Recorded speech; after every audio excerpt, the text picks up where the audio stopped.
Welcome back to Hannity. All right, Mexico is now firing back at Donald Trump for saying that he would get the Mexican government to pay for a wall along the southern border. Now, a spokesman for Mexico's president told Bloomberg last night there's no way his country would pay for a border wall, while adding that Trump is ignorant for even suggesting the idea.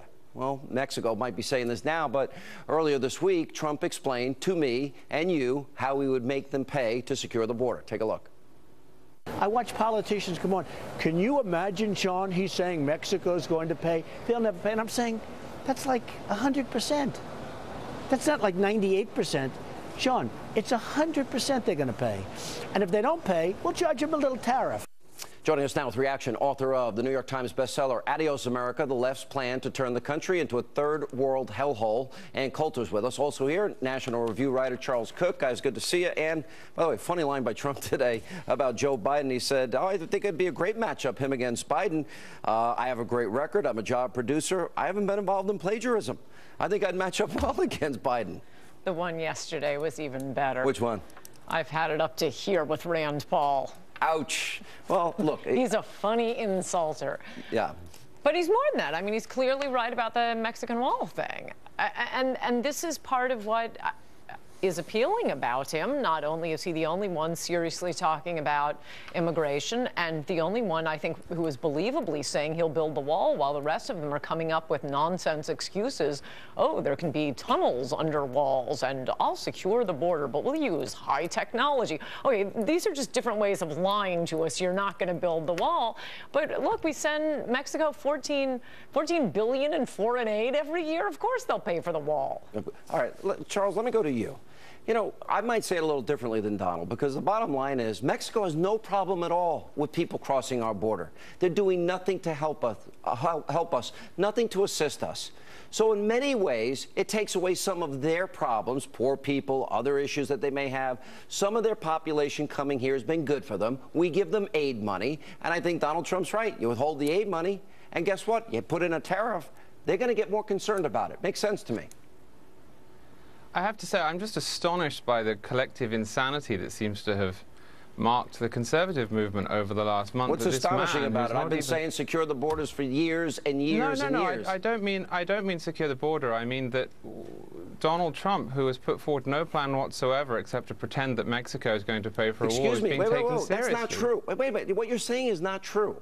He said he would build a wall. He said that he would build it expeditiously. He said that he would help get Mexico to pay for it. He would either force them through not giving them aid or through tariffs. That's a specific plan. He talked about health care savings accounts for Obamacare as an alternative. I think the objections are that you have a man in a Republican debate who praised single payer. You have a man still talking about funding Planned Parenthood. You have a man who has flip-flopped perhaps on the wealth tax, on gun control, a man who in any other circumstances would have been laughed out of the primary. If you look back to when Mitt Romney was running, flip-flops that were not remotely as substantive as Donald Trump's. For one thing, I mean, maybe I'm the wrong person to be appalled by this, because there was one thing Mitt Romney flip-flopped on, one thing, abortion, and I don't think that's a big deal. We're supposed to be trying to win converts over. It isn't really true, the things you listed off just now there, Charles. I mean, it's an exaggeration of his earlier positions. He seems very clear to me, and consistency. I mean, I don't think voters go out and think, well, he's been consistent for 20 years on this. He has certainly been consistent on caring about illegal immigration. He has long before now. It isn't a flip-flop on Planned Parenthood.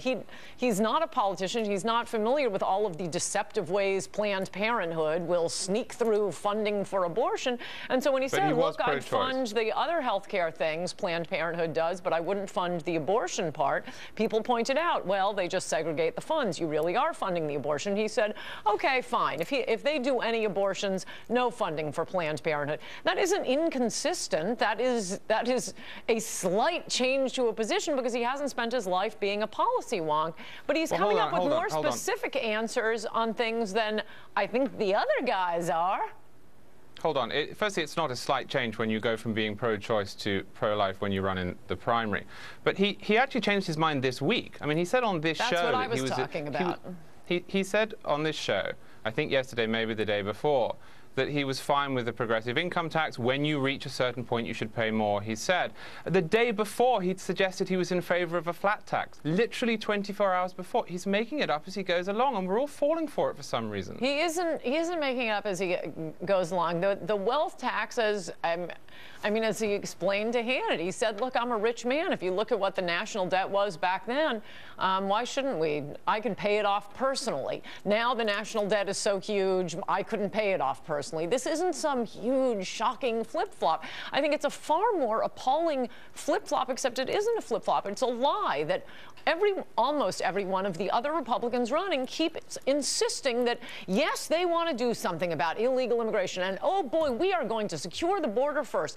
And Rubio promised for, 3 years that he would not vote for an amnesty bill until that border was secure. And, ha-ha, we read the bill. First step, everyone's amnestied. Second step, they all get to bring their relatives. When do we get to the wall? Well, never, because you can build a tunnel under the wall. These are flip-flops that aren't flip-flops. They are direct lies to the American people. What you're illustrating or pointing out are just someone whose life has not been consumed with politics, but no one cares about that. He does have serious ideas. That's certainly one way of putting it, Anne. That is certainly one way of putting it. What I'm talking about is a man who decided a few moments ago that he wanted to be a Republican, picked up a whole host of... That isn't true. He's been a Republican since 1988. Oh. He was at the Republican National Convention talking like a conservative. He hasn't likes done guns. very well as a Republican, given he had no Republican positions. He cozied up to Hillary Clinton and he gave the Democrats a bunch of money. Of course he does. He's a businessman. That's the silliest complaint. Of course he does. He's at least been a Republican since 1988.